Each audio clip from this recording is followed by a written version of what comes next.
بسم الله الرحمن الرحيم أصدق الحديث كتاب الله تعالى خير الهدي هدي محمد صلى الله عليه وسلم وشر الأمور محدثاتها وكل محدثة بدعة وكل بدعة ضلالة وكل ضلالة في النار اللهم إني أعوذ بك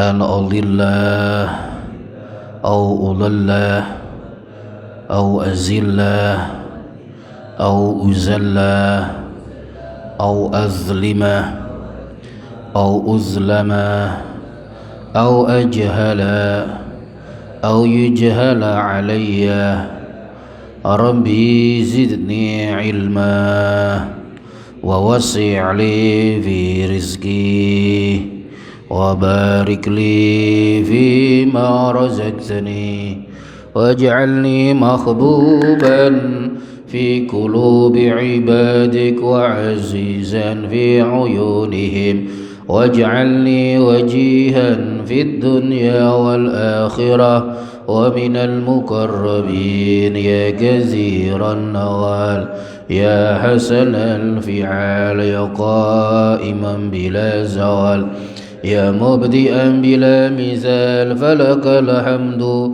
ولك المنة ولك الشرف على كل حال اللهم اقسم لنا من خشيتك ما تحول به بيننا وبين معاصيك ومن طاعتك ما تبلغنا به جنتك ومن اليقين ما تهون به علينا مصائب الدنيا ومتعنا بأسماعنا وقوتنا ما أحييتنا واجعله الوارث منا ربنا أتمم لنا نورنا واغفر لنا إنك على كل شيء قدير وصلى الله على سيدنا محمد والحمد لله رب العالمين بسم الله الرحمن الرحيم قال المصنف رحمه الله تعالى ونفعنا به وبعلومه وأمد علينا وتلاميذنا من بركاته في الدارين آمين بسم الله الرحمن الرحيم Faslun utawi kiku ana fasal suci fi ahkamir riddati kang tetep ing dalem nerangkeun pira-pira hukume murtad. Menerangkan beberapa hukumnya murtad. Wa ya utawi ridda afhasyu anwa'il kufri iki luwe elek-eleke pira-pira maceme kekufuran. Adapun ridda itu lebih jelek-jeleknya berbagai macam kekufuran. Nah, ini sekarang kita bahas tentang bagaimana ketika seseorang itu sudah mendapat hidayah kemudian dia murtad, keluar dari agama Islam. Nah, ridda ini adalah termasuk afhasyu anwa'il kufri. Jadi paling jeleknya karena konsekuensinya berat. Bagaimana ketika orang itu keluar dari agama Islam padahal dia sebelum sudah beragama Islam, maka dihapuslah semua amal baik dia. Mulai dia mukallaf sampai dia murtad itu dihapus semuanya. Kebaikan orang itu dihapus semuanya. Akhirnya nol, tidak punya kebaikan sama sekali. Tapi kalau kejelekannya tetap, jadi kejelekannya tetap tertulis, sedangkan kebaikannya nol.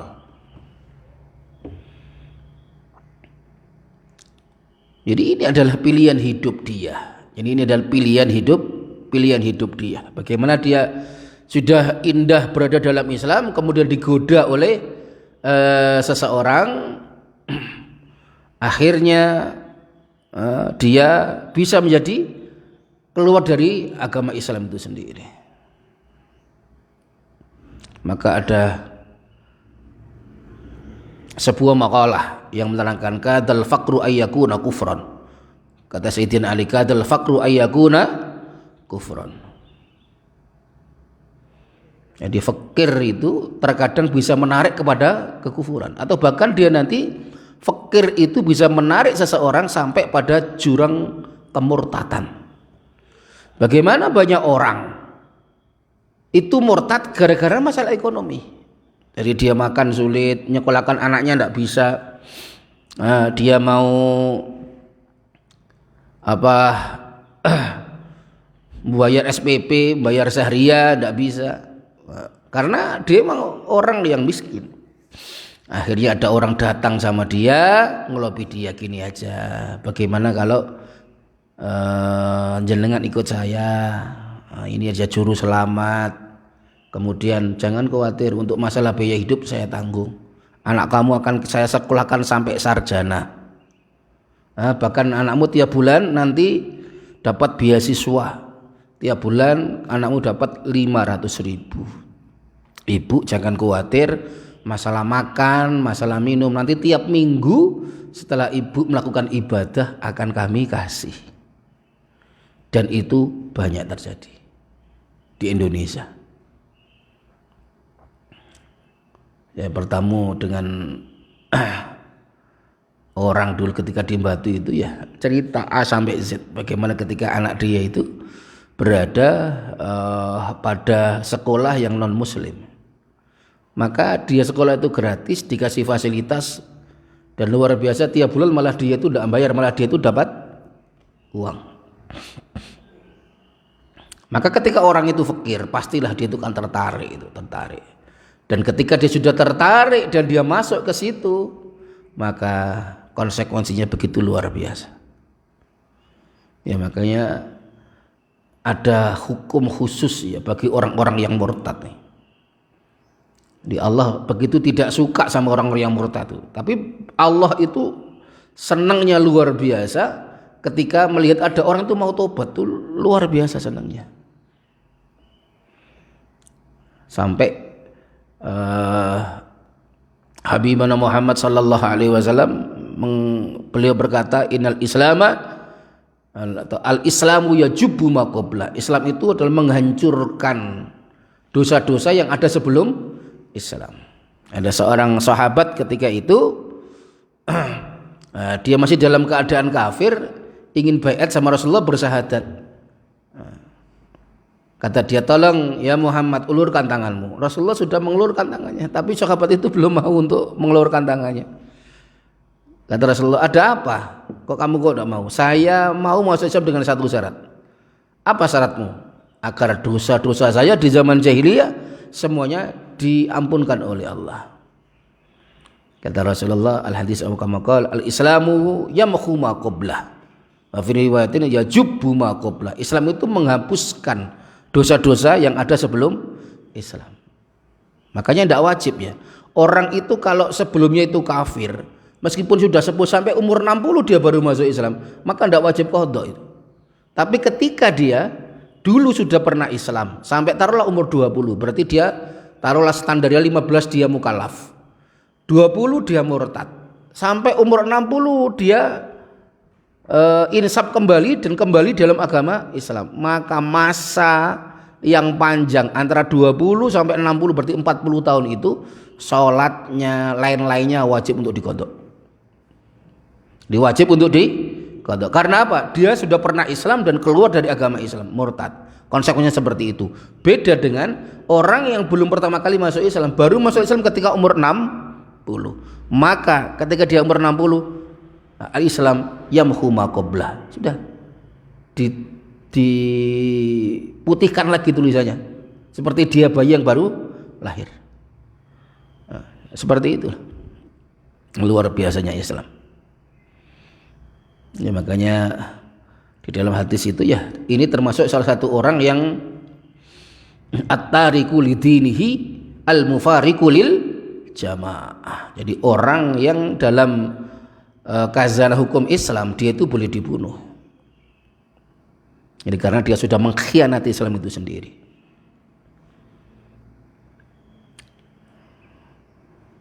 Wa ma'naha lan utai maknane ridda lughatan ing dalam bahasane iku arruju'u iku bali kembali anisai saking suwi-wiji dari sesuatu ila ghairihi maring liyane sek pada selainnya sek. Jadi balik pada tempat dia yang dahulu. Dulu tidak beriman, kembali tidak beriman lagi. Wa syar'an ing dalam syar'i qatul islami iku megot Islam, memutus Islam biniyati kufrin, kelawan niat kufur. Dia memutus keislamannya dengan niat dia menjadi orang kafir. Au qauli kufrin, utawa ucapan kang dadekake kafir, ucapan yang menjadikan kafir.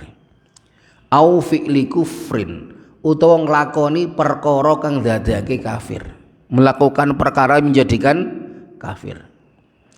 Kasujudin, koyok sujud li sonamin maring berhala, seperti sujud pada berhala.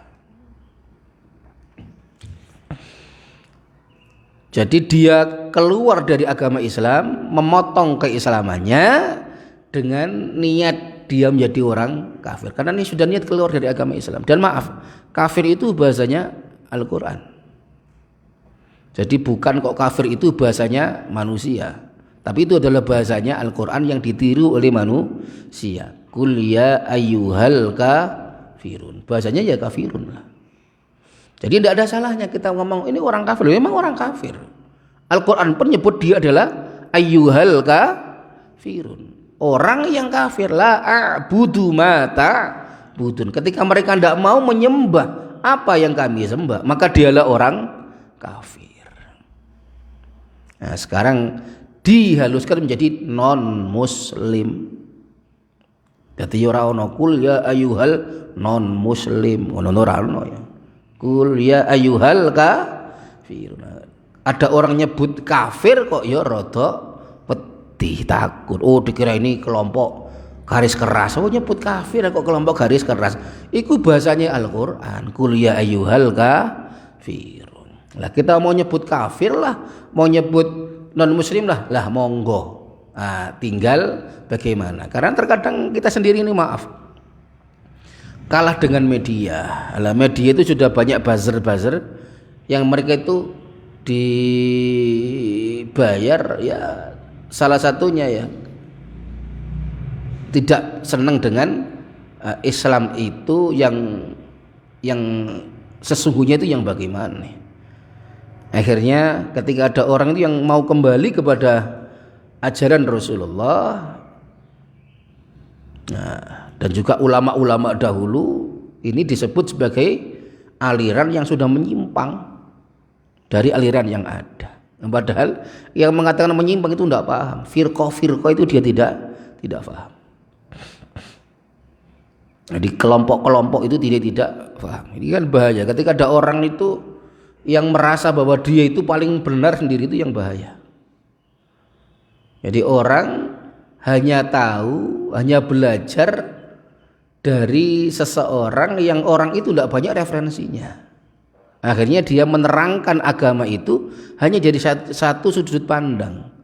Pokoknya kalau tidak sama dengan dia berarti salah. Jadi ini yang bahaya sebetulnya.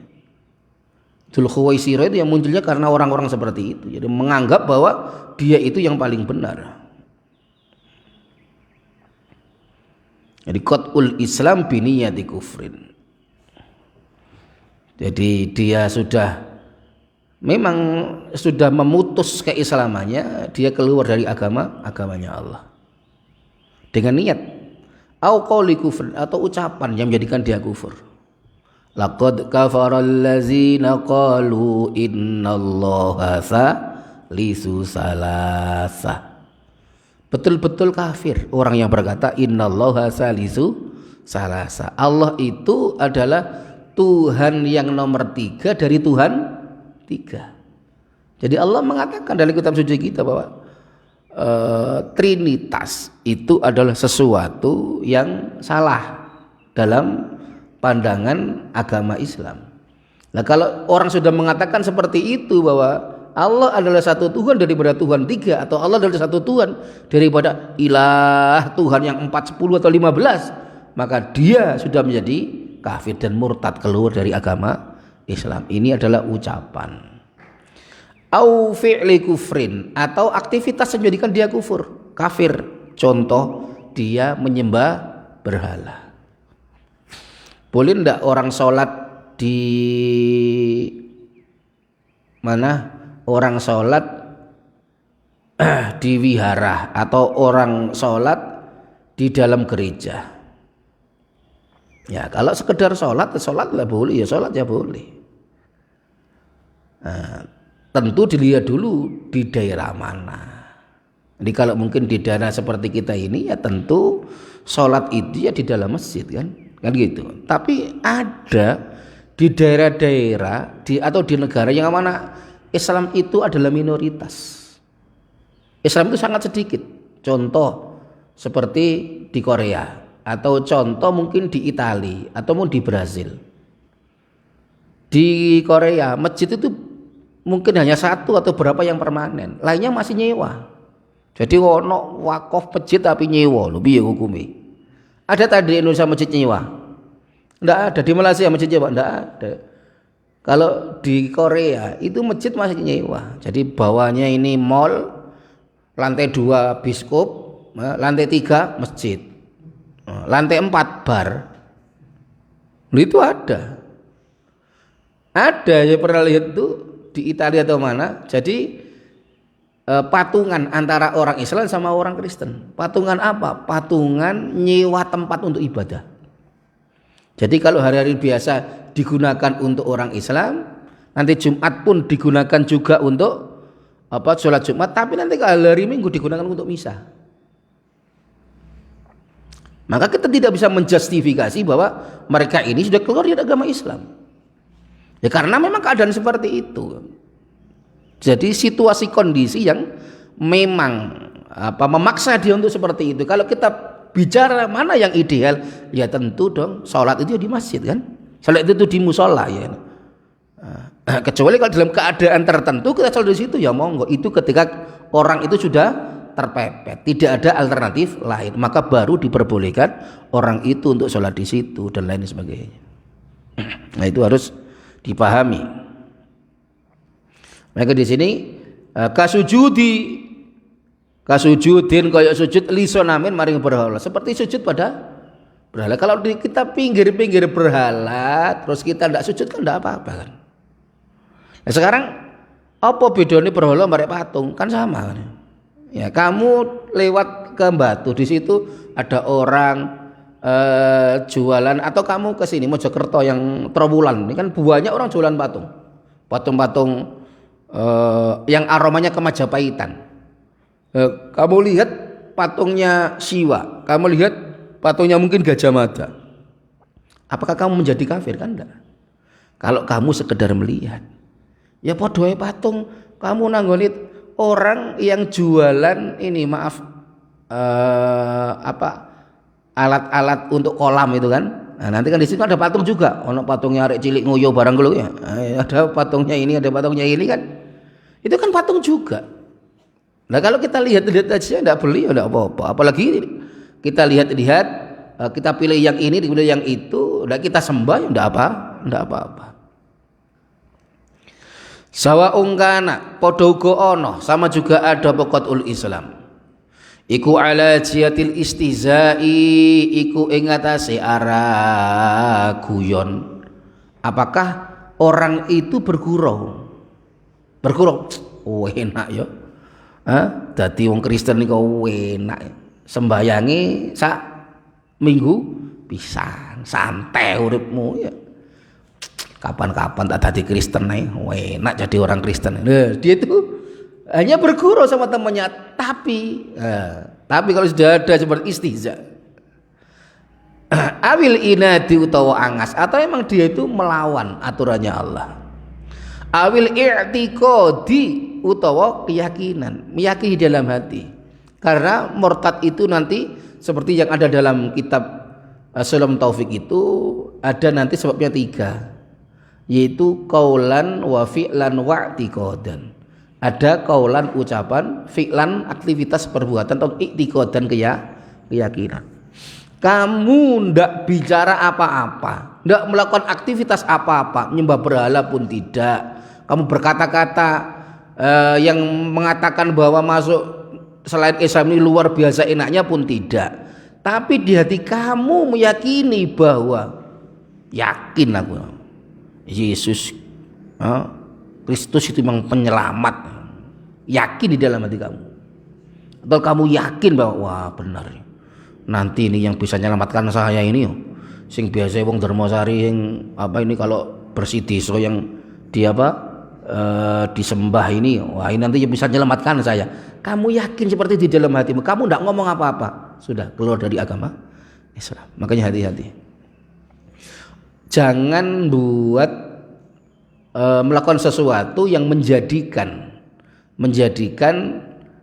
rusaknya akidah kita. Makanya jangan dibuat guyon. Termasuk adalah di dalam Islam Taufik itu orang yang melecehkan sa'airallah. Termasuk bagaimana orang ngomong nanti enak lebu neraka, enak nanti kita buat party di neraka. Itu kalau menurut pendapatnya di dalam kitab Islam Taufik itu juga keluar dari agama Islam. Karena dia menghina, meremehkan adanya neraka. Padahal sesuatu itu yang mestinya dia itu takut tapi malah dibuat untuk guyon. Ya belum tahu rasanya. Nanti kalau dia sudah mati lah baru tahu dia. Tapi maaf, jangan ada terbersit di hati kita perasaan kita itu lebih baik daripada orang lain. Jangan sampai. Meskipun toh dia ngomong seperti itu, meskipun kita tahu bahwa dia ini adalah wanita nakal atau mungkin germo ataupun apa, atau seorang pembunuh ataupun tukang santet, tukang apapun, tapi jangan sampai terbersit di hati kita bahwa kita lebih daripada mereka. Siapa tahu wala-wali hati Sayyidina Umar yang dulu begitu membenci Rasul menjadi orang yang paling dekat dengan Rasulullah. Bagaimana Khalid bin Walid yang dulu mau membunuh Rasulullah, bahkan perang mengalahkan Rasulullah, akhirnya menjadi orang yang begitu cinta Rasulullah. Gak roh wali ya orang preman, terus kemudian ketemu sama kelompok satu jamaah, kemudian dia taubat, penuh tatuh tok, badannya penuh dengan tatuh, tapi ketika dia taubat, masya Allah baca Al-Quran, tapi dia itu terus menjadi qiyamulnya luar biasa, menjadi orang yang santun, meskipun casingnya menakutkan tapi hatinya adalah bersih. Mungkin dia lebih baik daripada kita ya, karena kita tidak tahu bolak balik hati, ya tidak tahu. Nah ini yang terkadang ada orang itu bersikap dalam politik pun seperti itu karena kita tidak tahu. Siapa ngerti dengan seperti itu nanti dia dibalik hatinya oleh Allah, kemudian dia menjadi orang yang luar biasa baik. Ya siapa tahu, karena kita tidak tahu juga.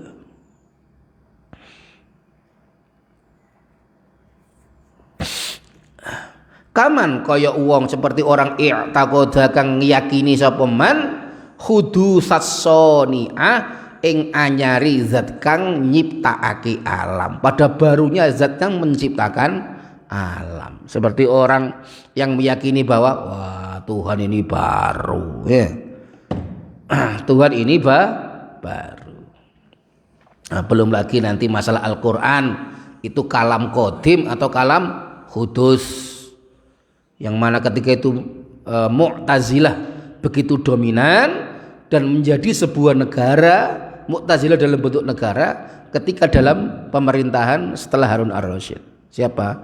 Amin dan Al-Ma'mun, yang akhirnya ketika itu banyak ulama-ulama yang ditangkapi seperti Imam Abu Hanifah, Imam Syafi'i pun sempat dipenjara juga. Dan memang dalam sirah itu banyak a'imah itu yang rata-rata itu adalah mereka itu tidak cocok dengan pemerintah, itu banyak sekali. Nah, di zaman ketika itu Mu'tazilah, padahal a'imah ini adalah orang-orang Sunni, akhirnya kontra, jadi kontra.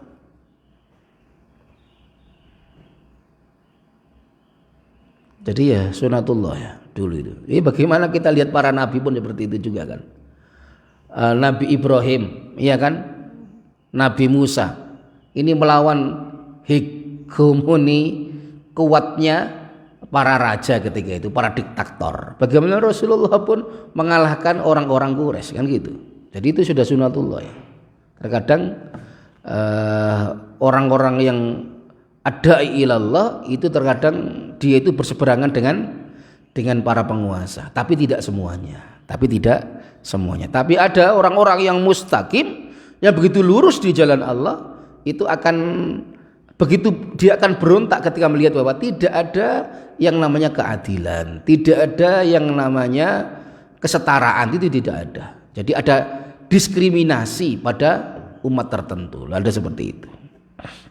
Waman utai sabane wa iku irtadda iku murtad sapa man anil islami saking Islam, barang siapa itu murtad keluar dari agama Islam, min rajulin saking wong lanang dari laki-laki, awi mraatin utawa wong wadon atau seorang perempuan, kaman kaya wong angkara kang ngingkari sapa man, yang mengingkari sapa man wujudallah ing wujude Gusti Allah,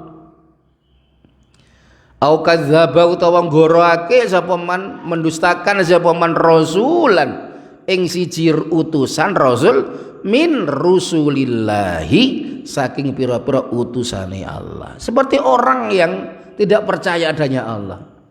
Lah wong kamu punya Tuhan kok tidak bisa dilihat? Ya, Tuhan kok tidak bisa dilihat? Mestinya Tuhan itu ya harus bisa dilihat. Lihat Tuhan kami.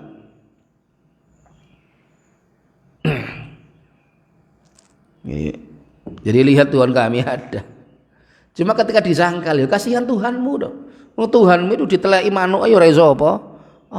Ya, apalagi bantu kamu. Kamu punya Tuhan, ada batu, kemudian ada lalat yang hinggap, ada tikus sing nelek, ada binatang yang dia itu buang air di kepala dia aja tidak bisa untuk membersihkan dia sendiri, apalagi menolong kamu. Kan gitu. Dan sesuatu yang tidak kelihatan itu berarti tidak ada. Oh, buktinya yuk ada listrik tidak kelihatan tapi nyata rasanya. Kalau nggak percaya coba ndewe. Iya, kalau nggak percaya.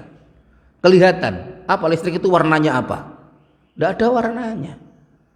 Rupanya apa? Tidak ada rupanya. Bentuknya bagaimana? Tidak ada. Baunya apa? Tidak ada.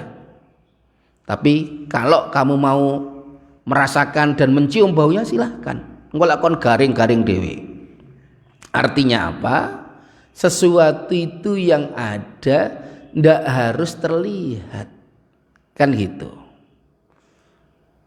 Ada dialog yang menarik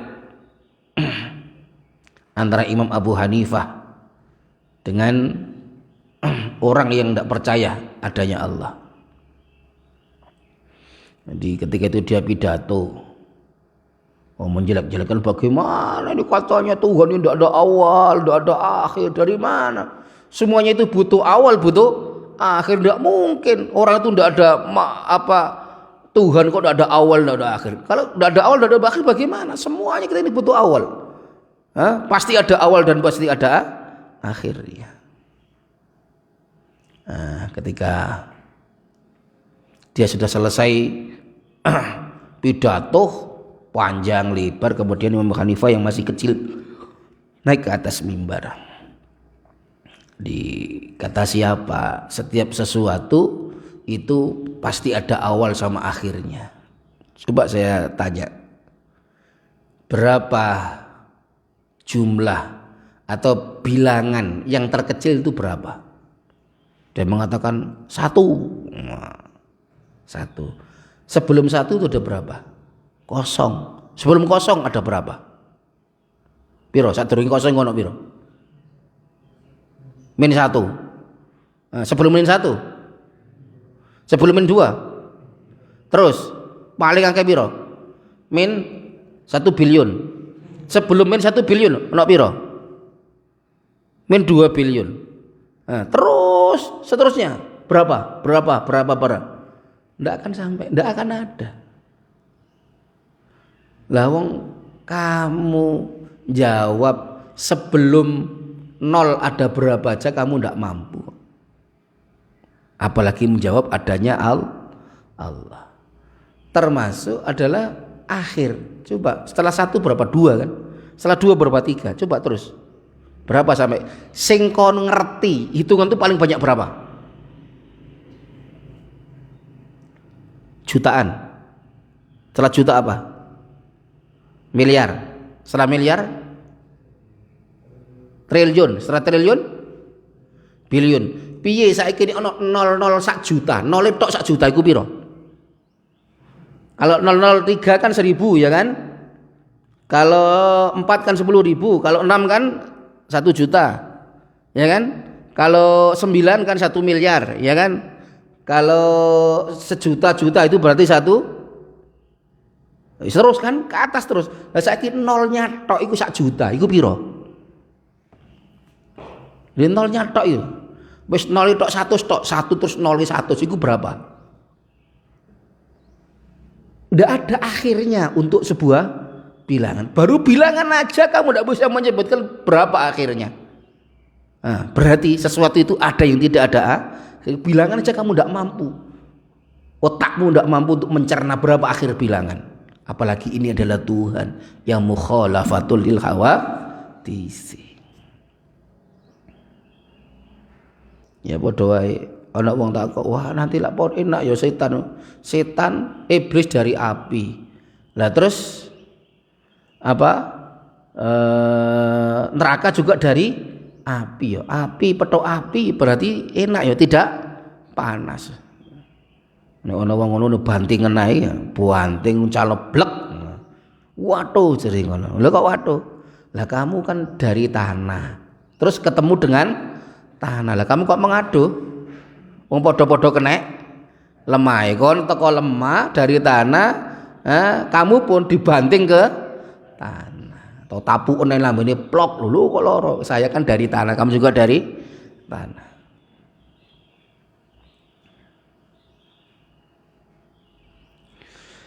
Kaman angkara wujudallahi au kadzdzaba, atau dia mendustakan rasul, tidak percaya. Lah agama Islam ini agama yang luar biasa. Meskipun agama yang lain itu mendiskreditkan Rasulullah, tidak percaya Rasul, karena apa? Yuharrifu dal kalim an mawadi'i.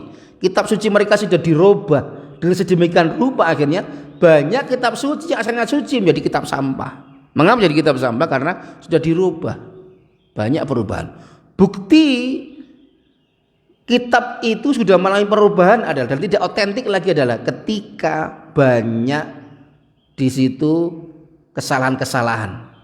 Jadi dalam hal maaf redaksi dan lain sebagainya itu selalu berubah-ubah. Itu berarti bukti di situ sudah ada perubahan-perubahan. Kalau Al-Qur'an sudah dijanji sama Allah, inna nahnu nazzalna dzikra wa inna lahu lahafidun. Makanya antum bisa lihat, coba sapa saiki sing apal Injil iku sapa? Ana ta orang apal Injil? Wong ada perjanjian baru, perjanjian lama. Apakah ada orang hafal kitab suci dia itu, apakah ada? Jarang sekali. Atau mungkin tidak ada lah. Orang itu yang hafal selain Al-Quran jarang sekali. Tapi kalau Al-Quran itu kok dihafal, dan yang hafal itu bukan cuma 1-2, tapi sampai jutaan orang. Sampai jutaan orang. Karena apa? Allah sudah menjamin, inna nahnu nazzalna dzikra wa inna lahu lahafidun. Pasti dijaga sama Allah. Kalau yang lain tidak ada penjagaan dari Allah, khifidnya tidak ada. Tapi kalau Quran itu sudah dijanjikan sama Allah, wa inna lahu lahafidun. Lah, yang lain tidak menjelaskan tentang adanya Rasulullah, tidak ada. Nah, tapi dalam Islam itu nabi-nabi yang dahulu diceritakan semuanya dalam Al-Quran. Artinya apa? Islam itu sportif, tidak akan mendiskreditkan sejarah. Kalau memang dia utusan Rasul, dikatakan oleh Islam dia adalah Rasul. Kalau memang dia bukan Rasul, maka dia pun dikatakan tidak sebagai Rasul. Nah, seperti itu. Maka disebutkan ada ceritanya apa? Nabi Adam, Nabi Nuh, Nabi Hud, Nabi Soleh, Nabi Ibrahim, Ismail, Ishak. Bagaimana sampai Zakaria, Nabi Yahya, sampai Nabi Isa, sampai Habibana Muhammad sallallahu alaihi wasallam. Semuanya disebutkan oleh Allah, dan kita sebagai umat Rasulullah mengakui bahwa nabi-nabi sebelum Rasulullah itu juga ada. Apalagi iman kepada nabi akhir zaman. Imanuna biyaumin akhirin wajib. Wa kullu ma kana bihi minal ajab. Jadi iman pada nabi yang akhir itu wajib. Wa kullu ma atabihi minal ajab, dan apa yang datang dari Rasulullah minal ajab, dari sesuatu yang luar biasa, di luar jangkauan manusia. Kalau kita pada nabi-nabi yang lain ya harus lihum adamun idrizun nuhuhud tuma saleh wa ibrahimun kullu muttaba lutun wa ismailun ishakun kada yaqubu yusufu wa ayyubuh tada suaibu terus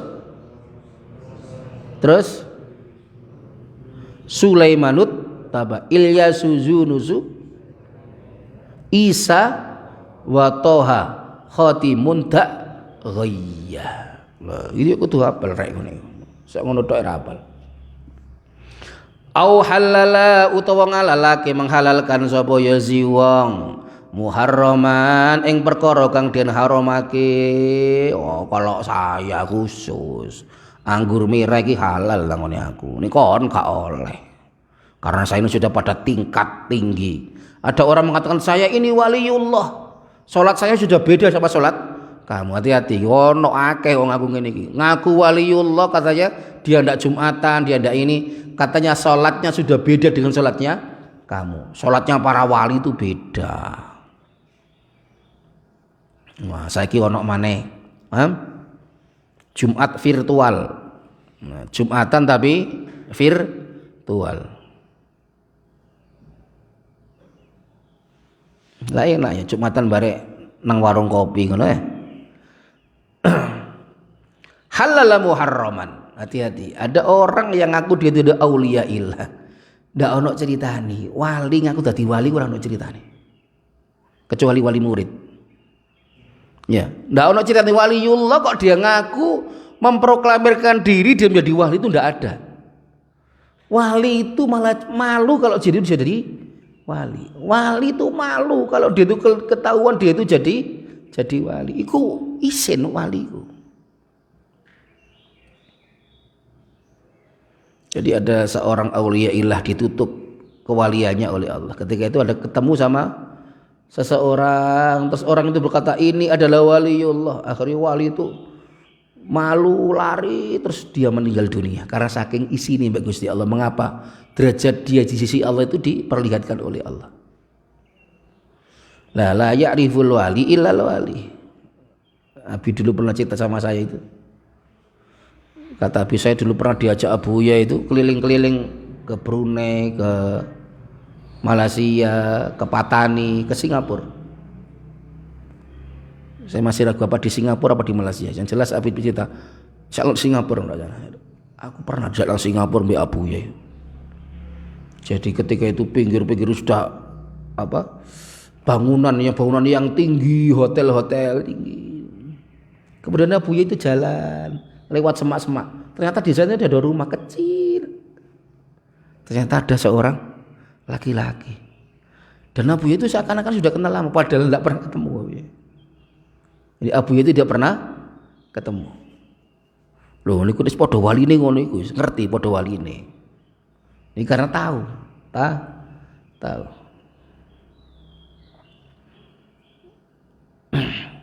Ya, cerita yang saya pernah baca tentang Abu Ya itu ya, garwanya Abu Ya ini kan masih keturunannya Syekh Qadir Jailani kan.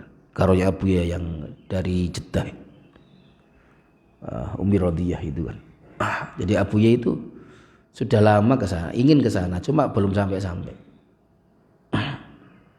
Ya, ketika itu terus Abu Ya itu malam itu diimpeni Syekh Qadir Jailani. Syekh Qadir Jailani nyuruh Abu Ya untuk datang ke Baghdad.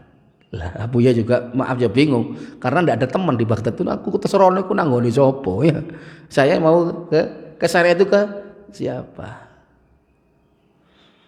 Nah, tapi Syekh Abdul Qadir Jailani sudah nyuruh Abuya untuk ke Baghdad. Nah, ketika itu Syekh Qadir Jailani datang ke sana, mimpi disuruh datang ke sana, jangan khawatir nanti ada orang yang menyambut kamu. Nanti akan ada orang yang menyambut kamu. Sudah bilang seperti itu sendiri. Nah, sudah. Terus beliau ini kan mau pergi-pergi kan terkadang tidak bilang sama keluarganya. Nah, satu ketika sudah beres semuanya, visa semuanya beres. Nah, terus Abuya ini ganti baju ini. Istri beliau tanya, mau kemana Abuya? Sudah mau pergi aja. Enggak, kamu mau ke Baghdad ya katanya. Loh, kok tahu? Bagaimana enggak tahu? Tadi malam kakek saya datang ke saya memberitahukan bahwa kamu disuruh kakek saya untuk datang ke Baghdad. Garwane Abuya yang diimpeni Syekh Qadir Jailani. Dibilangi kalau beliau menyuruh Abuya untuk datang ke Baghdad. Kak wis ta. Orang bagaimana lagi? Nah, subhanallah akhirnya berangkat Abuya di Baghdad sampai di bandara. Di bandara kan Abuya bingung enggak kenal satu pun orang kan. Subhanallah ada orang satu di Syekh di situ malam itu diimpeni siapa? Syekh Qadir Jailani. Qadir Jailani katanya apa?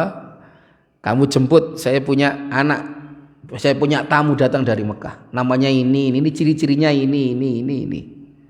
Datang ke sana. Terus ketika itu orang sudah ada di bandara, pesawatnya jam sekian, nanti datang jam sekian. Nah, ciri-cirinya seperti ini sudah diterangkan sama Syekh Qadir Jailani. Ketika sampai sana, subhanallah.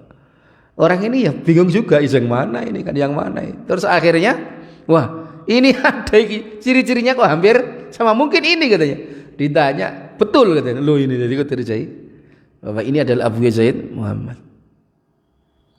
Ini terkadang tidak masuk akal ya.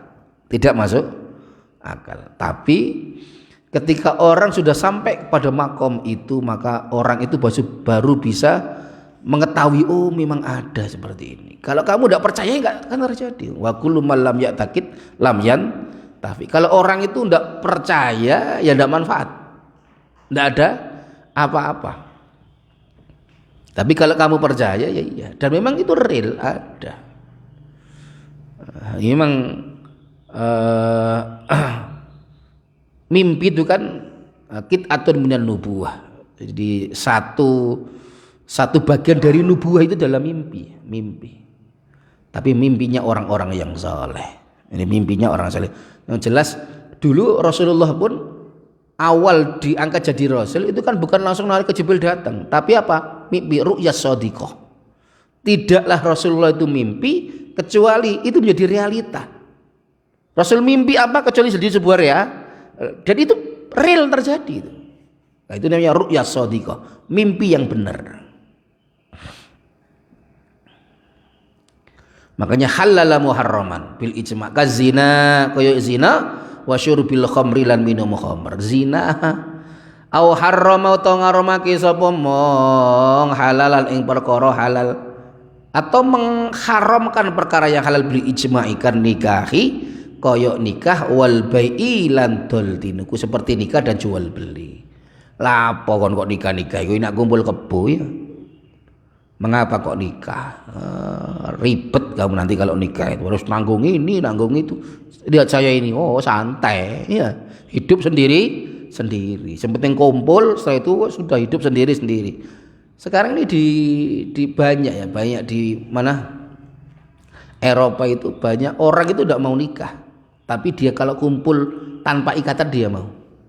Karena kalau nikah nanti dia itu akan terbebani dengan adanya orang yang harus dihidupi.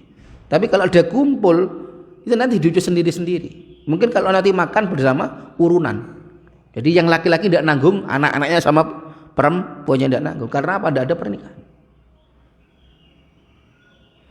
Ada lagi orang yang gila kerja seperti di Jepang itu. Sekarang ini ada kelompok Di Jepang itu orang yang mau bunuh diri tapi dengan cara menyendiri dia. Hak kiri tapi dia menyendiri, diam di rumah, nanti mati sendiri.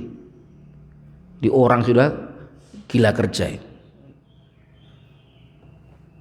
Jadi karena mereka itu orientasinya kerja ya, akhirnya ketika ada orang yang sudah tidak bisa kerja lagi ya wes lebih baik dimatikan aja. Makanya kan ada itu kan banyak orang tua yang dibawa ke hutan nanti biar mati itu kan banyak. Karena terkadang orang tua sendiri yang minta. Karena kasihan anaknya, sudah saya dibuang aja, dibunuh. Dan itu sebelum ada proses dibuang ke hutan atau apa itu dia melakukan sebuah ritual dulu dan semua orang itu tahu. Nah itu zaman dahulu seperti itu. Sekarang masih ada meskipun tidak banyak. Jadi ketika orang itu sudah keluar dari agama Islam, tiba maka den supri tobat sapa man, maka diminta tobat wujuban kelawan wujub fil hal ing dalam saknalika langsung. Jadi kalau ada orang dia itu kafir mau masuk Islam, itu jangan kamu tunda-tunda nunggu waktu mungkin yang pas banyak orang, jangan, tidak boleh. Jadi tidak boleh, karena konsekuensinya kalau seumpamanya taruhlah kamu ada orang datang ke kamu bahwa saya mau masuk Islam, kata kamu nanti aja hari Senin, nunggu pas saya ngaji sama ibu hari Senin, padahal sekarang baru hari Ahad, berarti ada jeda waktu 1-2 hari. Ternyata besok Minggu dia mati, bagaimana kamu? Tanggung jawab kamu apa? Berarti kamu ridho dengan kekafiran meskipun 1 hari, dan itu tidak boleh. Makanya kalau sudah ada dia itu mau masuk Islam, akadkan sekarang, dia langsung masukkan ke dalam Islam. Tidak boleh lama-lama, karena kamu tidak tahu dia nanti itu sampai kapan umurnya, kamu tidak tahu. Kalau sampai dia mau masuk Islam kamu tunda-tunda nunggu momen yang pas atau mungkin dengan upacara yang disyuting dan lain sebagainya, akhirnya dia mati sebelum dia syahadat, maka yang nanggung dosanya kamu. Kurang bagaimana ini sekarang? Jadi fil as-sahih dalam qaul kang lebih sahih. Fihi ma ing dalam karim pada keduanya. Wa muqabilul as-sahih utawi bandingane as-sah. Ada pendapat lagi yang sebagai bandingan tadi kan ustutibal hal kalau wujuban kan. Fil ula ing dalam masalah kang kawit pada masalah yang pertama. Iku ana usatan mekelakon sesungguhnya iku yusanu den sunahake apa al istitabatu apa nuprih tobat, diharapkan dia tobat. Wa fisaniyah ing dalam masalah kang kaping pindho yang kedua annahu sak temliman iku yumhalu den serantekake ditunggu salasan ing telu ila salah satu ayamin tumeka maring telu pira-pira dina sampai 3 hari, diminta tobat sampai 3 hari. Fa in taba mengko lamun tobat sapa ya siman, bila dia tobat bi audihi kelawan baline ya siman dengan kembalinya man ilal islam maring Islam, bi ayyukira gambar yen to ngakoni sapa man atau dia mengakui sapa man bisyahadataini kelawan syahadat loro dengan 2 kalimat syahadat alat tartibi ngetasi tertib. Nah, kalau dia belum jangka 3 hari kok dia sudah mau mengakui balik Islam lagi dan mengucapkan 2 kalimat syahadat, bi ayyuk mina gambare yen to ngimani sapa ya siman billahi ing Allah awalan ing dalam kawitan dia beriman dulu kepada Allah, asyhadu alla ilaha illallah, bi ayyuk mina billah awalan summa bi rasulihi mongko kari-kari kelawan rasule Allah kemudian dengan rasulnya Allah. Di asyhadu alla ilaha illallah syahadat billah syahadat bi rasulillah, ada konsekuensinya. Jadi jangan karena mau nikah kok terus kon syahadat. Tapi ya maaf, kita tidak bisa melarang orang meskipun toh secara zahir dia itu hanya nikah untuk dia syahadat hanya untuk pernikahan, itu kita tidak bisa menolak, tidak boleh menolak kita. Mengapa? Karena kita tidak tahu hatinya orang. Siapa tahu dia betul-betul dapat hidayah ketika itu pas dibarengkan Allah ketika dia mau ngurus surat-surat nikah. Karena kita ini hukum dengan zahir, tidak bisa menghukumi dengan batinnya orang, itu tidak bisa. Yang zahir itu yang kita lihat. Kita tidak tahu hati orang itu bagaimana. Makanya ketika ada orang datang, saya mau masuk Islam, sudah oke. Meskipun toh kita curiga juga, tapi tidak apa-apa. Karena kita ini nahkumu bidzawahir.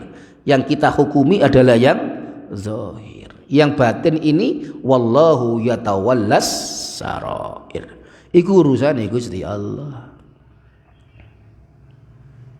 Fa in akasa mongko lamun balik sapa man asyhadu anna Muhammadar Rasulullah wa asyhadu an la ilaha illallah lam yasikha mongko ora sah apa islami, maka tidak sah Islamnya.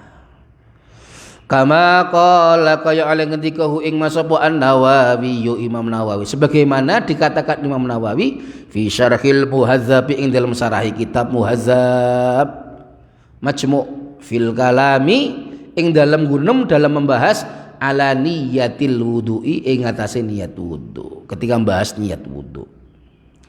Wa illa lamun ora wa illam yatub, lamun ora gelem tobat, bila tidak mau tobat sapa al murtadu wong kang murtad, kutila mongko den pateni sapa murtad, maka dia boleh dibunuh. Tapi ingat, yang membunuh siapa? Pemerintah. Tapi bila ada orang membunuh ketika dia murtad, maka yang membunuh tidak bisa kena qisas. Karena dia memang secara Islam itu dibunuh itu boleh. Cuma kita tetap harus tahu kita hidup di mana. Nah, ini kan konsepnya Islam kan itu.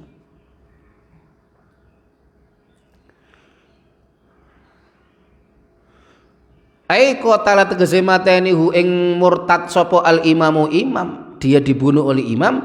Ingkana lamun ana sapa murtad iku khurron wong kang merdeka, bidar bi unukihi kelawan medot gulune ya si murtad, dengan memotong lehernya. Dipotong lehernya. La bil ikhraqi la bi ikhraqin, ora kelawan den obong dengan tidak dibakar, wa nahwihi lan sepadani ikhraq. Tembak itu bakar apa enggak? Jadi mengapa kok dipancung?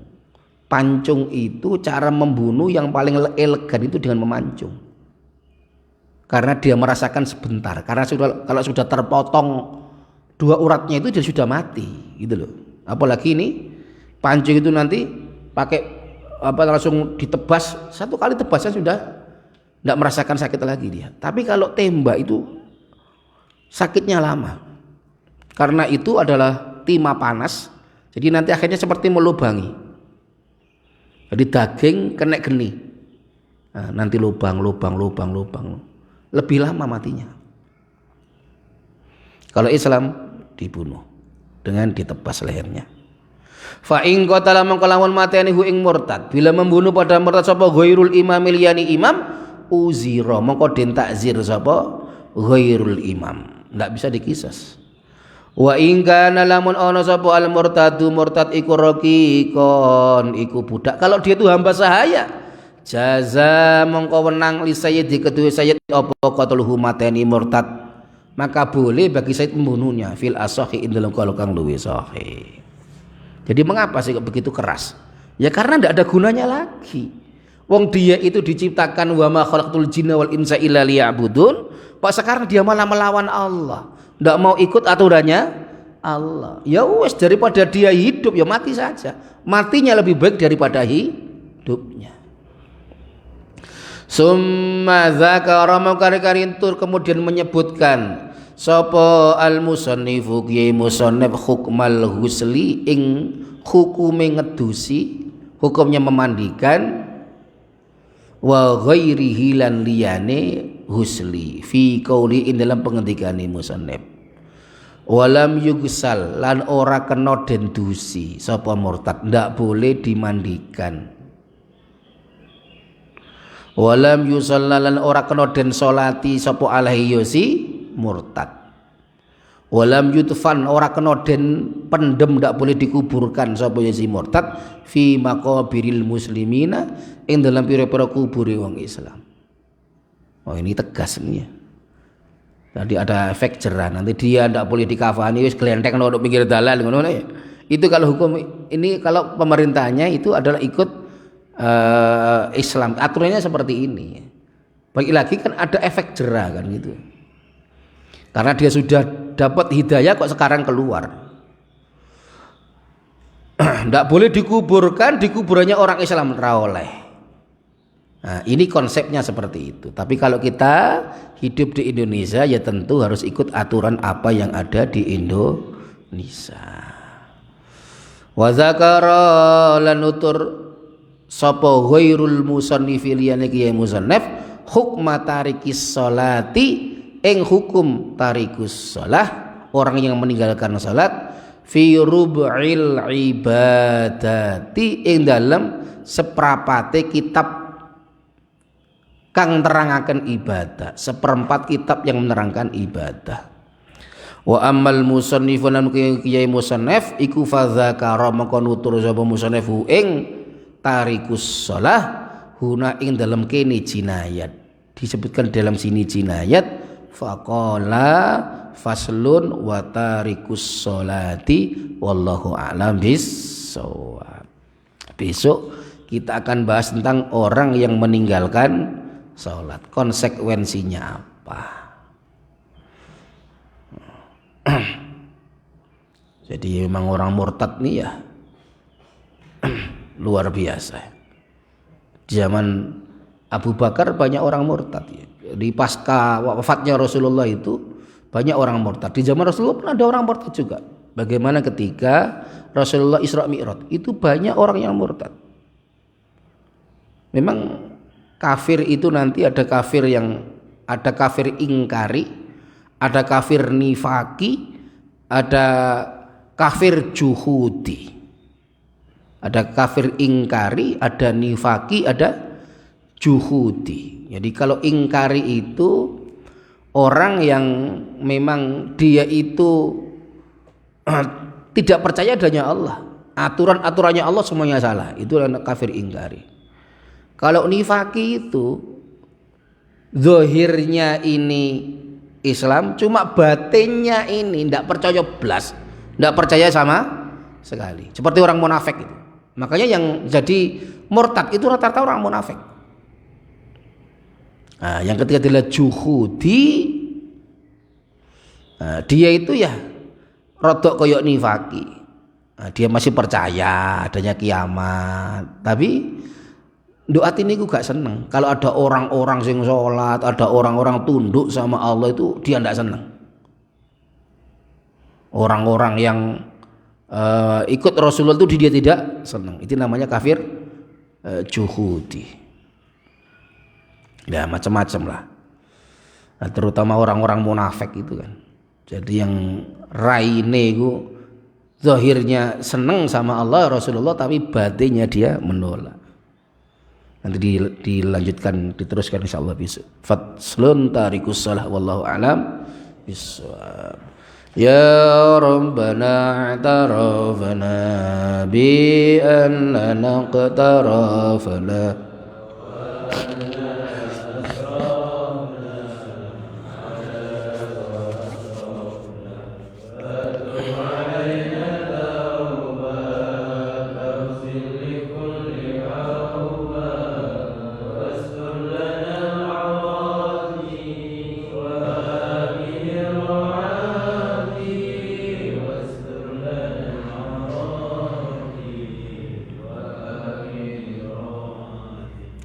واغفر لوالدينا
Subhanakallahumma hamdika asyhadu an la ilaha illa anta astaghfiruka wa atubu